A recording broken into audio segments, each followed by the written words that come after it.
तपाईको चासोको न्यूजबारे विस्तृतमा बुझ्ने समय हो यो। खास न्यूजलाई खास कोणबाट हेर्ने समय हो यो। हरेक दिन यो समयमा हामी साझा र ताजा मुद्दा लिएर तपाईहरुमा आज आउँछौं। नमस्कार, म इलिशा अरियाल। सुरु गरौँ हेडलाइन्सबाट।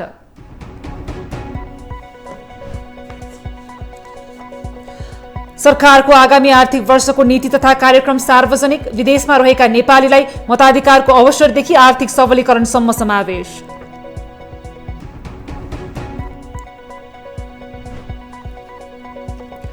संक्रमणकालीन न्याय सम्बन्धी विधेयकबारे अध्ययन गर्न 11 सदस्यीय उपसमिति गठन। सरकारवालासँग छलफल गरी प्रतिवेदन पेश गर्न 3 साताको समय सीमा।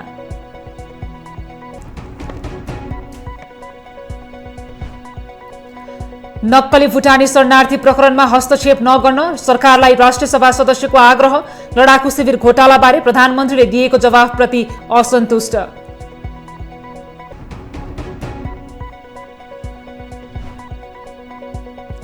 मधेस सरकारमा गठबन्धनका दलबीच आलोपालो गर्ने सहमति। पहिलो पटक हालकै जसपाको नेतृत्वमा सरकार गठन गर्न नेताहरू सहमत।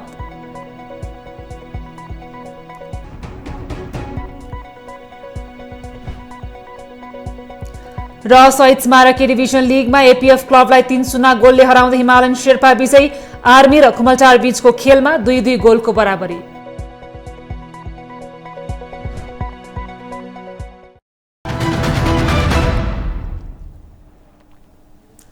अब समाचार विस्तारमा। सरकारले आगामी आर्थिक वर्षको नीति तथा कार्यक्रम सार्वजनिक गरेको छ। शुक्रबार संघीय संसदको संयुक्त बैठकमा राष्ट्रपति रामचन्द्र पौडेलले नीति तथा कार्यक्रम प्रस्तुत गरेका हुन्। सार्वजनिक गरिएको नीति तथा कार्यक्रमका आधारमा आगामी आर्थिक वर्षको बजेट विनियोजन हुने हुँदा कार्यक्रमले सरकारको लक्ष्य प्रतिनिधित्व गर्दछ। यस कार्यक्रम मार्फत सरकारले आर्थिक सबलीकरणमा जोड दिएको बताएको छ। सरकारले कर प्रणालीमा पुनरावलोकन गर्ने बताएको छ। शुक्रबार राष्ट्रपति पौडेलले संघीय संसदको संयुक्त बैठकमा सरकारका नीति तथा कार्यक्रम प्रस्तुत गर्दै यस्तो घोषणा गरेका हुन्। राजस्व प्रशासनलाई थप सुदृढ र चुस्त बनाइने र विद्यमान कर प्रणालीमा पुनरावलोकन गर्ने नीति तथा कार्यक्रममा उल्लेख छ। यस्तै राजस्व चुहावट, न्यून बजीकरण, हुण्डी, अवैध कारोबारमा लगानी तथा राष्ट्रिय पुँजी पलायनमा कडाई गर्ने तथा राजस्वको दायरा विस्तार गर्ने र सबै प्रकारका आर्थिक क्रियाकलापलाई औपचारिक प्रणालीमा आबद्ध गर्ने घोषणा कार्यक्रममा उल्लेख छ। अर्थतन्त्रको समग्र मागमा आएको ह्रास, तरलताको संकुचन, उच्च ब्याज दर, मूल्य वृद्धि, न्यून पुँजीगत खर्च, घट्दो राजस्व परिचालन तथा बाह्य क्षेत्र सन्तुलनमा परेको चापलाई सम्बोधन गरिनेछ। राष्ट्रिय आयको वितरणलाई समन्वयिक बनाइदै लगिनेछ। निजी क्षेत्र अर्थतन्त्रको विकासमा मुख्य साझेदार हुनेछ। सरकार र निजी क्षेत्रको बलियो साझेदारीबाट उत्पादन तथा उत्पादकत्व अभिवृद्धि र रोजगारी सृजना मार्फत मुलुकलाई आर्थिक रूपमा सबल बनाइनेछ। विदेशी लगानीलाई प्राथमिकता प्राप्त क्षेत्रमा परिचालन गरिनेछ। सरकारले बहुवर्षीय योजना तयार गरी रासायनिक मल कारखाना उत्पादन गर्ने कार्यक्रमलाई कार्यान्वयनमा ल्याउने भएको छ। कृषि क्षेत्रको उत्पादन र उत्पादकत्व वृद्धि गरी मुलुकलाई आत्मनिर्भर बनाउने, एकीकृत राष्ट्रिय अनुदान सम्बन्धी कानून एवं कृषि अनुसन्धान निजी तजुर्मा गर्ने कुरा पनि नीति तथा कार्यक्रममा समावेश गरिएको छ। कृषि बाली, पशुपन्छी, मत्स्य तथा कृषि वनजन्य व्यवसायलाई समेट्ने गरी कृषि बीमाको दायरा विस्तार गर्दै लगिनेछ।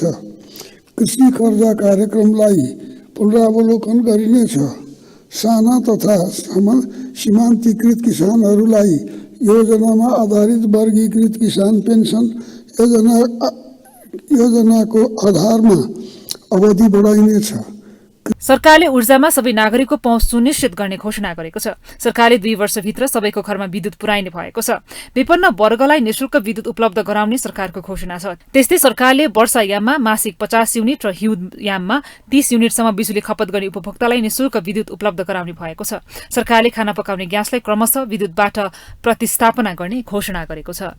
लामो समयदेखि बन्द तथा रुग्ण अवस्थामा रहेका उद्योगहरू सञ्चालन, खारेजी, एकीकरण वा आवश्यक व्यवस्थापनको विषयमा अध्ययन गर्न एक उच्चस्तरीय अध्ययन समिति गठन गरिनेछ।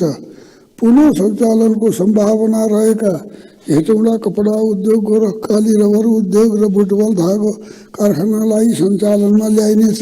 सरकारले अनलाइन सेवा प्रणाली वडा तहबाट नै उपलब्ध गराउने घोषणा गरेको छ। विद्युतीय प्रणाली बीच तथ्याङ्क आदान प्रदान गर्न डाटा एक्सचेन्ज प्लेटफर्म निर्माण गरिने बताएको छ। त्यस्तै सरकारले प्रेस तथा अभिवृद्धि स्वतन्त्रताको प्रवर्धन, मर्यादित पत्रकारिताको विकासका निम्ति नीतिगत, कानून र संरचनागत सुधार गर्ने, सञ्चार उद्योगलाई ज्ञानमा आधारित सेवा उद्योगको रूपमा विकास गर्ने घोषणा गरेको छ। त्यस्तै सरकारले सार्वजनिक सेवा प्रशासनको स्थापना गरी यही आर्थिक वर्षभित्र रेडियो नेपाल र नेपाल टेलिभिजनलाई एक आपसमा गाभेर एकीकृत प्रसारण सेवाको प्रारम्भ गर्ने भएको छ। प्रेस काउन्सिललाई सबै सञ्चार माध्यमबाट प्रकाशन तथा प्रसारण हुने विषयवस्तुको नियमन गर्ने गरी नयाँ कानून व्यवस्थासहित मिडिया काउन्सिलमा रूपान्तरित गर्ने भएको छ।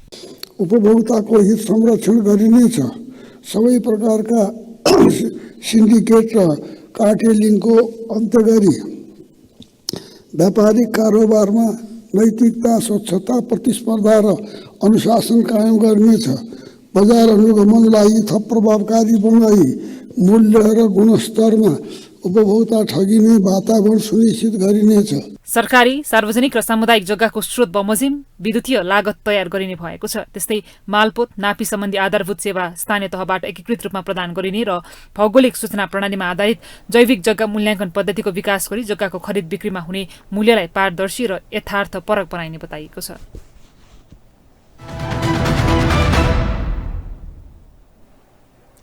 सरकारले नागरिकता सम्बन्धी समस्या अविलम्ब समाधान गर्ने घोषणा गरेको छ। शुक्रबार राष्ट्रपति रामचन्द्र पौडेलले प्रस्तुत गरेको आर्थिक वर्ष 2080-81 को नीति तथा कार्यक्रममा यस्तो घोषणा गरिएको हो। सरकारले विदेशमा रहेका नेपाली नागरिकलाई आवधिक निर्वाचनमा मतदान गर्न पाउने व्यवस्था गर्ने भएको छ। आतंकवाद तथा संगठित अपराध, मिटरब्याज, हिंसा, साइबर अपराध, लागु औषधको अवैध ओसार प्रसार, कारोबार लगायतका सबै प्रकारका अपराधजन्य गतिविधि नियन्त्रणमा आधुनिक प्रविधिको उपयोग गरी सुरक्षा निकायलाई सूक्ष्म बनाउने भएको छ। त्यस्तै सरकारले आगामी 5 वर्षमा कारावासमा कैदीको चाप नहुने गरी निर्माण भएका कारागारहरूको सञ्चालन तथा नयाँ कारागारको निर्माण गर्ने भएको छ। यस्तै सरकारले स्वास्थ्य बीमा कार्यक्रम पुनरावलोकन गर्ने भएको छ। सरकारले प्रस्तुत गरेको आगामी आर्थिक वर्षको नीति तथा कार्यक्रममा गुणस्तरीय स्वास्थ्य सेवामा सबै नागरिकको पहुँच विस्तार गर्ने पनि उल्लेख गरिएको छ। नीति तथा कार्यक्रममा अशक्त, असहाय र ज्येष्ठ नागरिकहरूलाई घर घरमा पुगेर आधारभूत स्वास्थ्य सेवा प्रदान गर्ने भनिएको छ। संघीय शिक्षा ऐन संसदको चालु अधिवेशनबाटै पारित गरिने भएको छ। सरकारले विद्यालय तहको पाठ्यक्रममा समसामयिक पुनरावलोकन गर्ने, हरेक वर्ष शैक्षिक सत्रको सुरुमै पाठ्य पुस्तक उपलब्ध हुने सुनिश्चितता गर्ने पनि बताएको छ। त्यस्तै शिक्षा क्षेत्रका सबै किसिमका छात्रवृत्तिहरूलाई एकद्वार प्रणाली मार्फत वितरण गरिने पनि उल्लेख गरिएको छ। उच्च शिक्षामा देखिएका समस्या समाधान गरी ठोस सुझाव दिन उच्च स्तरीय शिक्षा आयोग गठन गरिने पनि राष्ट्रपति पौडेलले प्रस्तुत गरेको नीति तथा कार्यक्रममा उल्लेख गरिएको छ।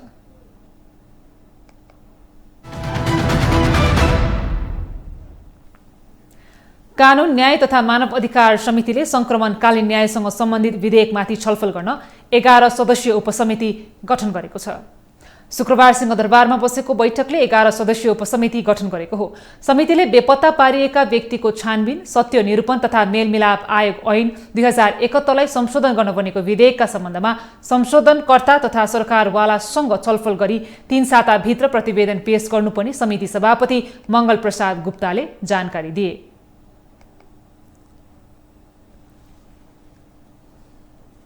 बेपत्ता पारिएका व्यक्तिको छानबिन, सत्य निरूपण तथा मेल मिलाप आयोग ऐन 2071लाई संशोधन गर्न बनेको विधेयकका सम्बन्धमा संशोधनकर्ता तथा सरोकारवालाहरूसँग छलफल गरी दफावार छलफल समेत गरेर उपसमितिले कार्य प्रारम्भ गरेको 3 साताभित्र समिति समक्ष प्रतिवेदन पेश गर्न देहाय बमोजिमका माननीय सदस्यहरू रहनु भएको छ।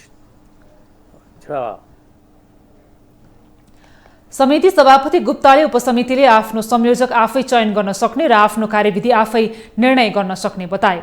उपसमितिमा सुभाष चन्द्र नेमाङ, महेश कुमार बर्तौला, रमेश लेखक, जीवन परियार, सुशीला थिङ, सन्तोष परियार, गोवालाभ गोमा सापकोटा, पूर्णबहादुर घरती, रञ्जु कुमारी झा, ध्रुव बहादुर प्रधान, शेरबहादुर कुँवर रहेका छन्।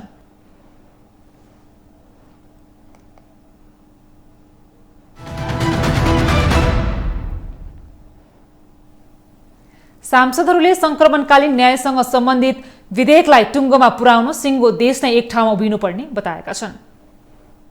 शुक्रबार सिंहदरबारमा बसेको कानून, न्याय तथा मानव अधिकार समितिको बैठकमा बोल्दै सांसदहरूले यस्तो धारणा राखेका हुन्। सांसदहरूले संक्रमणकालीन न्यायसँग सम्बन्धित विधेयकलाई टुङ्गोमा पुर्याउने कुरालाई लम्ब्याउन नहुने निष्कर्ष निकालेका छन्। उनीहरूले विधेयकलाई टुङ्गोमा पुर्याउनुभन्दा पहिला सम्बन्धित सबै पक्षसँग बसेर छलफल गर्न जरुरी रहेको बताए। हामीले किन ढिलो गर्यौं, किन हामी ढिलो भइरहेका छौं, यसमा पनि हाम्रो कुनै अन्यथा विवाद छैन। हामी केही ढिलो भयौं, तर स्वयं यो विधेयकले नै बताउँछ के कारणले गर्दा हामी यहाँ आइपुग्न अलिकति ढिलाइ भएको हो भन्ने कुरा यही स्वयं विधेयक जुन प्रस्तुत भएको छ त्यसले नै देखाउँछ। सरोकारवालाको धेरै विस्तारित एरिया छ, फेरि त्यसो भएको हुनाले यसलाई राम्रो बनाउनु पर्यो। यी चारवटा यसका मूल तत्त्वहरू, स्तम्भहरू सम्बोधित हुनु पर्यो एउटा। अर्को चाँडो पनि गर्नु छ, फेरि राम्रो पनि बनाउनु छ, चाँडो गर्नु छ। चाँडो किन गर्नु छ त भन्दा 16 वर्ष भइसक्यो। अब यो कार्यभार हामीले पूर्ण गर्नुपर्ने, यसलाई निष्कर्षमा पुर्याउनु पर्ने अवस्था छ। आजको राजनीतिको लागि, अहिले भएको हामी संसदमा भएका सांसदहरूका लागि र अझ मूल रूपमा यो समितिका लागि यो एउटा ऐतिहासिक जिम्मेवारी हो। यो ऐतिहासिक जिम्मेवारी हो भने अब हामीले ढिला गर्नु त्यो आफैमा जायज हुँदैन, त्यो न्यायसङ्गत हुँदैन। र द्वन्द्वको एउटा सामान्य सिद्धान्तले पनि के भन्छ भने जति हामीले द्वन्द्वका घटनाहरूलाई लामो समयसम्म राखिराख्यौँ त्यति नै अप्ठ्याराहरू बढ्दै जान्छन्। त्यसलाई उपयुक्त समयमा त्यसको सम्बोधन गर्नुपर्छ। बैठकमा अन्य सांसदहरू पनि विधेयकलाई लम्ब्याएर लैजान नहुनेमा एकमत देखिएका थिए। उनीहरूले यसअघिको संसदीय समितिले टुङ्ग्याउन नसकेको बुँदामा मात्रै छलफल गरी संक्रमणकालीन न्यायसँग सम्बन्धित विधेयकलाई चाँडै निष्कर्षमा पुर्याउनु पर्नेमा जोड दिए।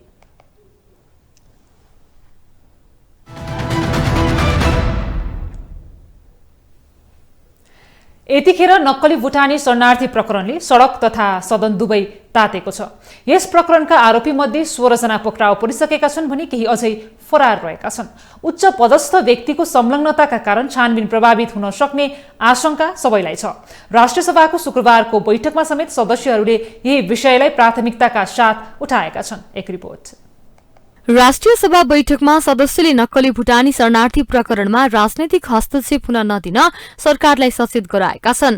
सो प्रकरणको अनुसन्धानमा नेपाल प्रहरीमाथि कुनै पनि खालको हस्तक्षेप स्वीकार नहुने सत्तारूढ नेपाली कांग्रेसका सांसद एवं पूर्व मन्त्री जितेन्द्र नारायण देवको भनाइ थियो। सांसद देवले मुलुकमा भ्रष्टाचारको नेक्सस नै खड़ा भएको उल्लेख गर्दै त्यसलाई सरकारले निरन्तर निगरानीमा राख्नुपर्ने बताए। मुलुकमा भ्रष्टाचार अब पनि बढ़दै जाने हो भने प्रतिगमनकारीहरूले टाउको ठड्याउन सक्ने तर्फ पनि ध्यानाकर्षण गराए। हाम्रो मुलुकमा भ्रष्टाचार डीप रुटेड छ सामान्य अध्यक्ष महोदय, संस्थागत छ र बुझ्नुपर्ने कुरा के हो भन्दाखेरि अहिले मुलुकको पहिलो समस्या कुन हो, मूल समस्या के हो भनेर कसैले भन्छ भने म सरकारले भन्न चाहन्छु कि अहिलेको कन्ट्रीको मूल इस्यु भनेको करप्सन हो।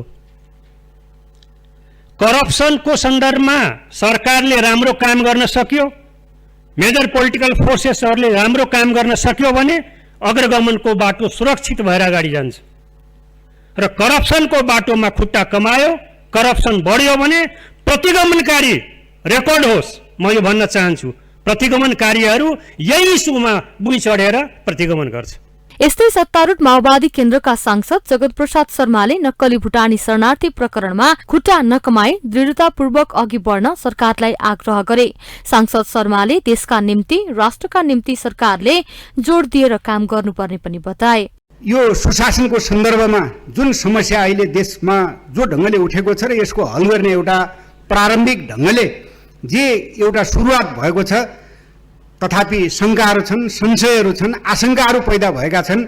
म सरकारलाई यो अनुरोध गर्न चाहन्छु कि यो अहिले उठिराखेको सवाल सकारात्मक छ, स्वागतयोग्य छ र यसलाई कहीँ कतै पनि खुट्टा नकमाइकन राष्ट्रका निम्ति, देशका निम्ति दृढतापूर्वक अगाडि बढाउनका निम्ति पनि म हार्दिक अनुरोध गर्न चाहन्छु। उता नेकपा एमालेका सांसद रामचन्द्र राईले तत्कालीन माओवादी लडाकु शिविरमा भएको भ्रष्टाचार बारे प्रधानमन्त्री पुष्पकमल दाहालले संसदमा दिएको जवाफप्रति आपत्ति जनाए। उनले लडाकु शिविरमा भएको भ्रष्टाचार बारे बिहीबार प्रतिनिधि सभामा सोधिएको प्रश्नको सही जवाब प्रधानमन्त्री दाहालले नदिएको उनको भनाइ छ। प्रधानमन्त्री दाहालले महालेखा परीक्षकको कार्यालयले ठिक छ भनेको विषयलाई यहाँ प्रश्न उठाउन उपयुक्त हुँदैन भनेर जवाफ दिएको उल्लेख गर्दै यसले मुलुकको सुशासनमा टेवा नपुर्याउने उनको दाबी छ। मैले हिजो प्रतिनिधि सभाको प्रश्नोत्तर कार्यक्रम टिभीमा हेर्दै थिएँ। त्यहाँ एकजना मान्यज्यूले क्यान्टोनमेन्टको भ्रष्टाचारको बारेमा कुरा उठाउनुभयो। त्यति मात्रै उठाउनु भएन, उहाँले त्यो अहिलेको सम्मान्य प्रधानमन्त्रीज्यूले हाम्रा सेना 7-8 हजार त हो नि, हामीले 19, 20, 22 हजार गरेर कम्तीमा 19 हजार त प्रमाणीकरण गर्न भ्यायौँ नि भनेर भन्नुभएको कुरा पनि उहाँले सोध्नुभएको थियो र जवाफमा चाहिँ हिसाब ठिकै छ, महालेखाले लेखा परीक्षणले ठिक साबित गरिसकेका, त्यसरी धेरै नकोट्याउँ भनेर जवाफ दिनुभयो। सोधाइ चाहिँ के थियो भने तपाईँले त्यो बेला त्यो भिडियो टेपमा 6-7 हजार मात्रै भन्नुभएको थियो, त्यो चाहिँ के भन्ने थियो। यसले के देखाउँछ भन्दा मुलुकको नेतृत्व गरिरहेको मान्छेले अभिव्यक्त गर्ने भनाइ र गराइमा, भनाइ र व्यवहारमा एकरूपता भएन भने सुशासन कायम हुन सक्दैन। बैठकमा अन्य सदस्यले समेत शरणार्थी प्रकरणबारे सत्य तथ्य छानबिन गरी दोषीलाई कार्यवाहीको दायरामा ल्याउन माग गरे।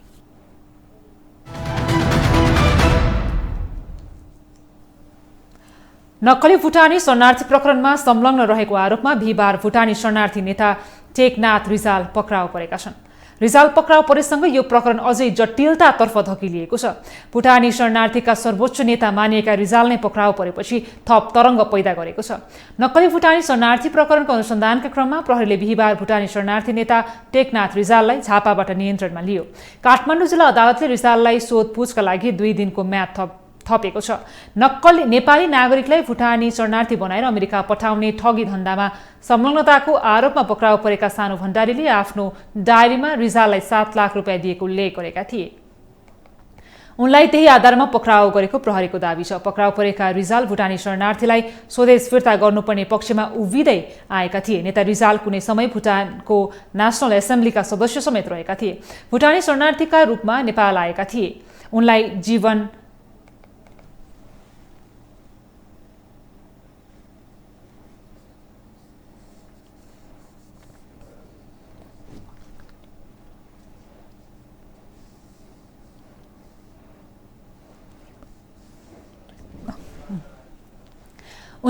निर्वाहका लागि नेपाल सरकारले मासिक सुविधा समेत उपलब्ध गराउँदै आएको छ। पछिल्लो समय रिजालले पुनर्वास गराउन बाँकी 6000 भन्दा बढी भुटानी शरणार्थीको समस्या समाधान गर्न माग गर्दै आएका थिए। उनकै मागका आधारमा गृह मन्त्रालयले भुटानी शरणार्थी समस्या समाधानका लागि 30 जेठ 2076 मा बालकृष्ण पन्थी नेतृत्वमा कार्यदल गठन गरेको थियो।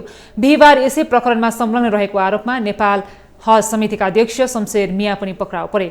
उक्त घटनामा यसअघि प्रहरीले पूर्व मन्त्री र बहालवाला सचिव सहित 14 जनालाई पक्राउ गरी प्रारम्भिक बयान लिइसकेको छ। अनुसन्धानको 57औं दिनसम्म आइपुग्दा नक्कली भुटानी प्रकरणमा हालसम्म 16 जना पक्राउ परिसकेका छन्।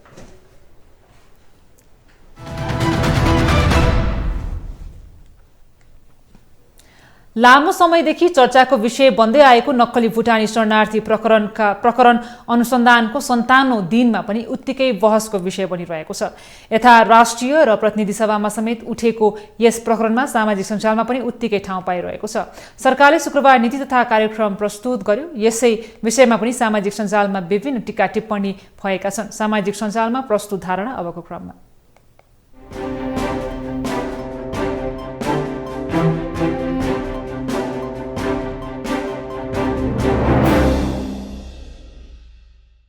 मुमाराम खनाल ट्वीट गर्छन्, राजनीतिक सत्तासँग मिलेर हतियार, ड्रग्स र जमिनका माफियाहरूले मुम्बईमा गर्ने रजगजको कथामा आधारित भएर बन्ने बलिउडका डरलाग्दा रहस्यमय फिल्म भन्दा पनि नक्कली भुटानी शरणार्थी काण्ड माफिया, राजनीति, षड्यन्त्र र रहस्य मिसिएको सुपरहिट फिल्म बन्ने देखियो। अपराध गर्नका लागि कार्यदल बनाउने, करोडौं लिएर छोरालाई भगाउने र बिचौलिया छोरा र इन्द्रजित राईलाई गृह मन्त्रालय सुम्पेर रकम बुझेर बस्ने मुख्य मान्छे रामबहादुर थापा किन गिरफ्तार हुन्नन्?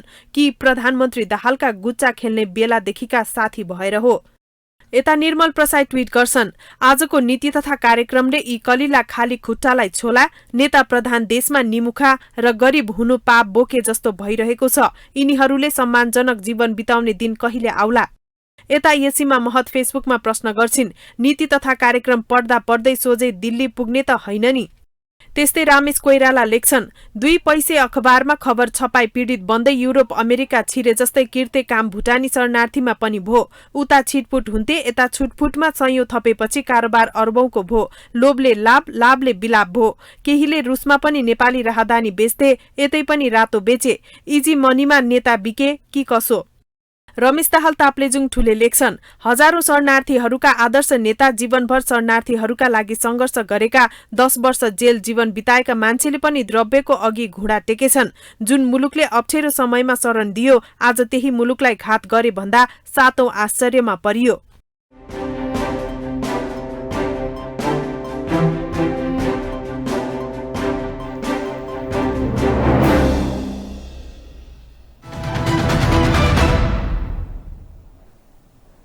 तपाईलाई न्युज इनसाइटमा पुनः जोड्नेछौँ।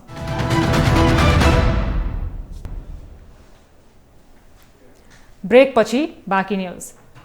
सत्ता गठबन्धन दलहरूबीच मध्य प्रदेशमा आलोपालोको सहमति अनुसार पहिलो चरणमा जसपा नेतृत्वको सरकारलाई निरन्तरता दिने सहमति भएको छ। प्रधानमन्त्री निवास बालुवाटारमा बसेको सत्ता गठबन्धनको बैठकमा दलहरूबीच यस्तो सहमति भएको गठबन्धनका दलका नेताहरूले बताएका छन्।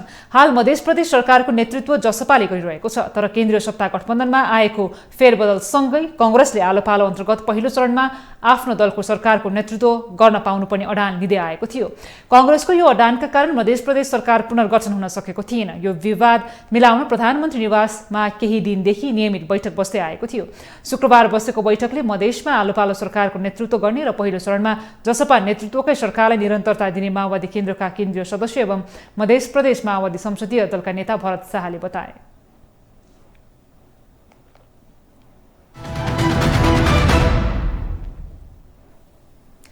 सरकारले जथाभावी स्वास्थ्य उपकरण खरिद गर्ने अस्पतालहरूलाई स्पष्टीकरण सोध्ने भएको छ। शुक्रबार मन्त्रालयमा पत्रकार सम्मेलन गरी स्वास्थ्य तथा जनसङ्ख्या मन्त्री मोहन बहादुर बस्नेतले स्थान र जनशक्ति नभएर पनि उपकरण खरिद गरेका अस्पतालहरूलाई स्पष्टीकरण सोध्ने बताएका हुन्। मन्त्री बस्नेतले 2 वर्षसम्म पनि प्रयोग नभएका वा हुन नसकेका सामानहरू स्वास्थ्य सेवा विभागले फिर्ता लिई आवश्यकता अनुसार अरू अस्पतालमा मन्त्रालयको सहमतिमा हस्तान्तरण गर्ने बताए।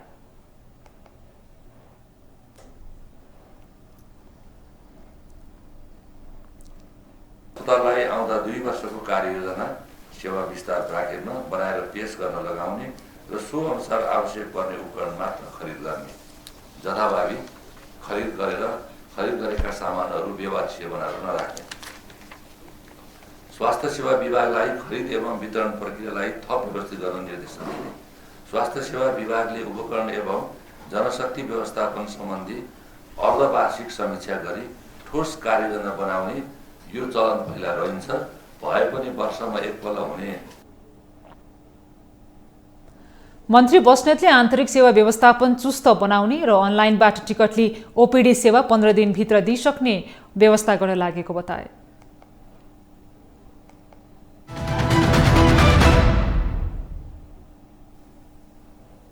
सरकारवालाहरूले सरकारले विपद जोखिम व्यवस्थापनलाई प्रमुख प्राथमिकतामा राख्न नसकेको आरोप लगाएका छन्। विपद जोखिम न्यूनीकरणमा काम गर्दै आएका सरकारवालाहरूले बाढी पहिरो, डुबान, भूकम्प जस्ता विपदको उच्च जोखिममा रहेको भन्दै आवश्यक पूर्व तयारीमा ध्यान दिन सुझाएको भए पनि तीनैवटा तहका सरकारले नजरअन्दाज गर्दै आएको आरोप लगाएका हुन्। उनीहरूले सङ्घ, प्रदेश र स्थानीय सरकारले विपद व्यवस्थापन कोषको पैसालाई रकमान्तर गरी अन्य शीर्षकमा खर्च गर्ने गरेको आरोप पनि लगाए।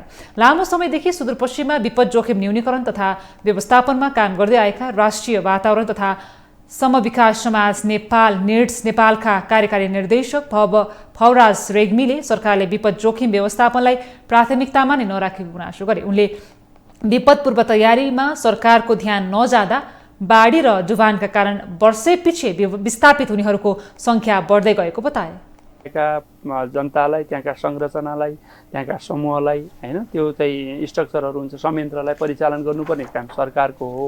त्यो अन्तर्गत चाहिँ अब सहकारी हुन सक्छ, सामाजिक संस्था हुन सक्छन्, अरू निजी क्षेत्र हुन्छ, उहाँहरूको सबैको भूमिका दिएर परिचालन गर्नुपर्ने काम राज्यको हुन्छ।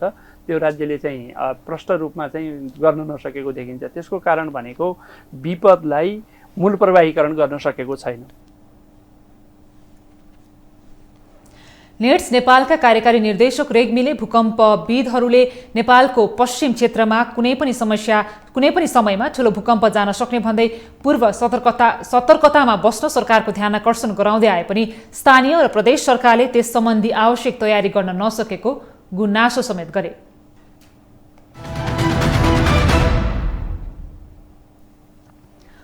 महालेखा परीक्षक टङ्कमणि शर्मा दङ्गालले खराब र भ्रष्ट आचरण भएका महालेखा परीक्षक कार्यालयमा कर्मचारीलाई आफ्नो कारबाही गर्ने कुनै अधिकार नै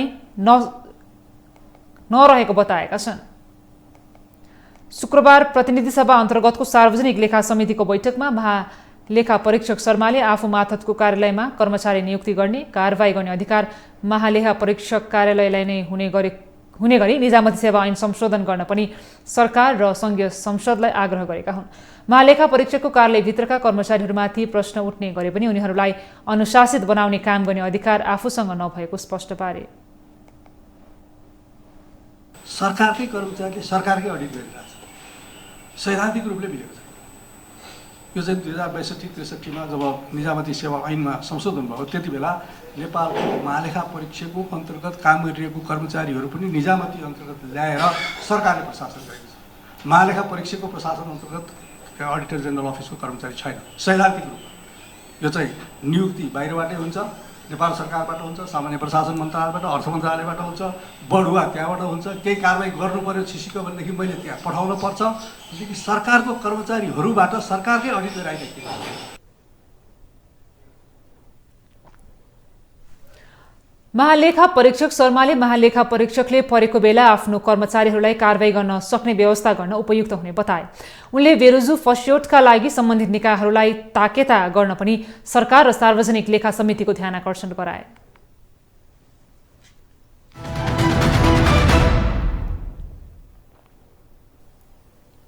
तपाईलाई न्यूज इनसाइटमा पुनः जोड्नेछौँ। जति बनेको बनेछ, बनाउनेले सोधेको सोधेछ। ठिक छ कि छैन, ठिक छ कि छैन, ठिक छ कि ठिक्दैन। ब्रेकपछि बाँकी न्यूज। शहीद स्मारक डिभिजन लिग फुटबलमा हिमालयन शेर्पा क्लबले जित निकालेको छ। एन्फा कम्प्लेक्समा शुक्रबार हिमालयनले विभागीय टोली एपीएफ क्लबलाई 3-0 गोल अन्तरले हराएको हो। हिमालयनको जितमा खामेर गेल्सन, पिस्टोन मुचुम्बा र अबायोमी फाकुनले 1-1 गोल गरे। एपीएफका सनी श्रेष्ठ र युवराज खड्काले 1-1 गोल फर्काए। हिमालयनको यो 6औं जित हो। जितसँग हिमालयनले 19 खेलमा 24 अङ्क जोडेको छ। एपीएफले 19 खेलमा 22 अङ्क जोडेको छ। यस्तै शुक्रबार भएको अर्को खेलमा विभागीय टोली त्रिभुवन आर्मी क्लब बराबरीमा रोकिएको छ। त्रिपुरेश्वर स्थित दशरथ रङ्गशालामा शुक्रबार आर्मीले एएफसी खुमलचारसँग 2-2 गोलको बराबरी खेलेको हो। आर्मीका लागि जगजित श्रेष्ठ र नवयुग श्रेष्ठले 1-1 गोल गरे। खुमलचारका मेसुके ओलुमौ र स्टेफन समीरले 1-1 गोल गरे। यस बराबरीसँगै आर्मीले 19 खेलमा 26 अङ्क जोडेको छ भने खुमलचारले 19 खेलमा 18 अङ्क जोडेको छ।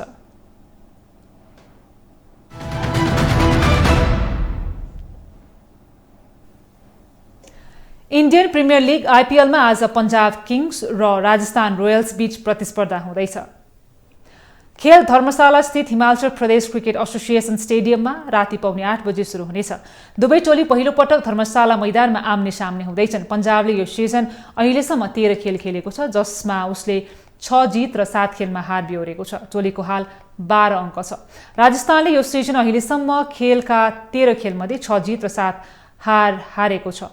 पन्जाब र राजस्थान बीच हालसम्म जम्मा 25 खेल खेलिएको छ। यी 14 खेलमा राजस्थान र 11 खेलमा पन्जाबले जितेको छ।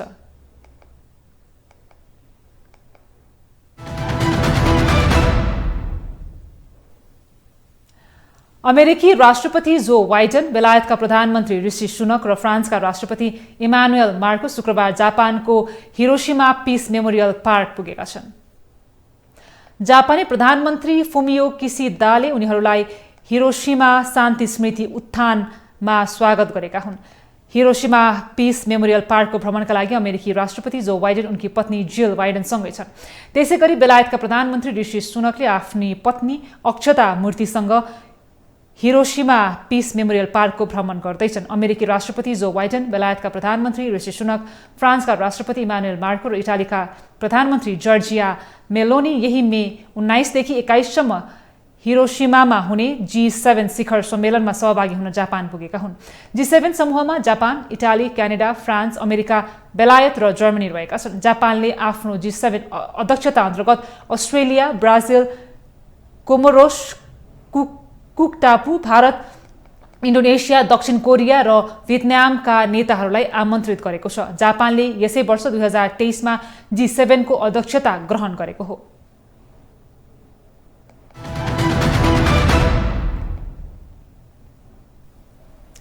चीन जापानलाई पछि पार्दै विश्वकै सबैभन्दा बढी कार निर्यातकर्ता बनेको छ।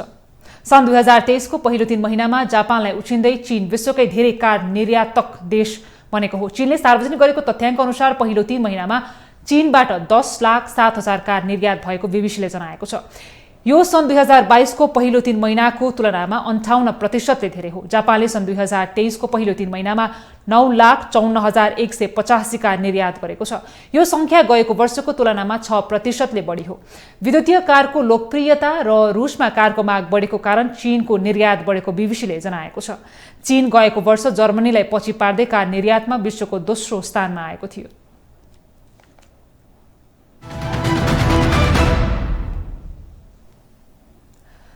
देश विदेशका यस्तै विभिन्न विषयवस्तुसँग हामी तपाईलाई जोडिरहनेछौँ न्युज इनसाइटमा। नमस्ते।